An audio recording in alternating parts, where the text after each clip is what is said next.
from Balansa Center, and today I'm going to talk about a subject that comes up a lot in motherhood, which is the guilty conscience.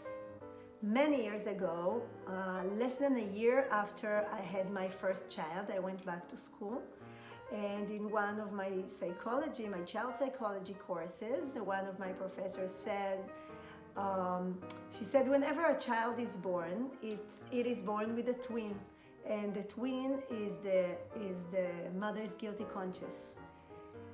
Well, I had my son less than a year ago by then, and I was struggling with my guilty conscience about leaving him at home and going back to school. My son stayed with my husband, his father. He was safe and he was happy.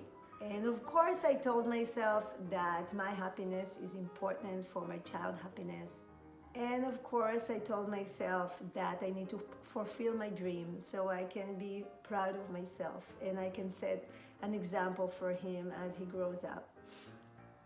I told myself all those things. I was rational about it. I was determined, and I believed in what I said. But I just couldn't shake the sadness and the guilt about attending to my needs first and putting myself before my baby.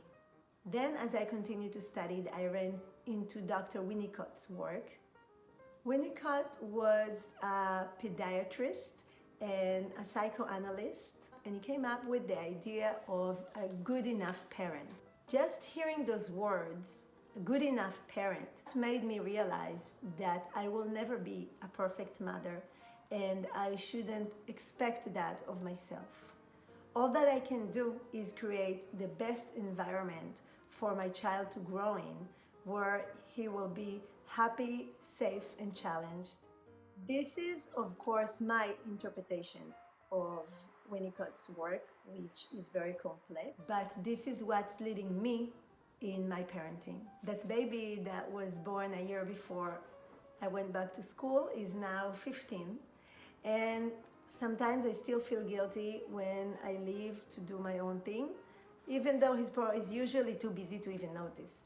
But I now live in peace with it, and I know that attending to my own needs and my own passions makes me a happier and a better mother. It makes me a whole person. And I believe that by trying to be a good enough mother, it makes me more than that. It makes me more than a good enough mother just by trying. It makes me confident and allow me to succeed, but it also allows me to make mistakes because I'm a mother, but I'm only human. If you're also struggling with guilty conscience as a mother, don't worry about it. You're not alone. Most mothers are experiencing it.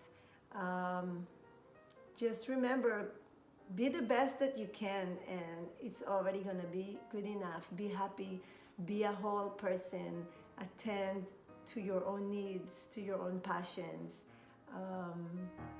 and keep your child safe and happy.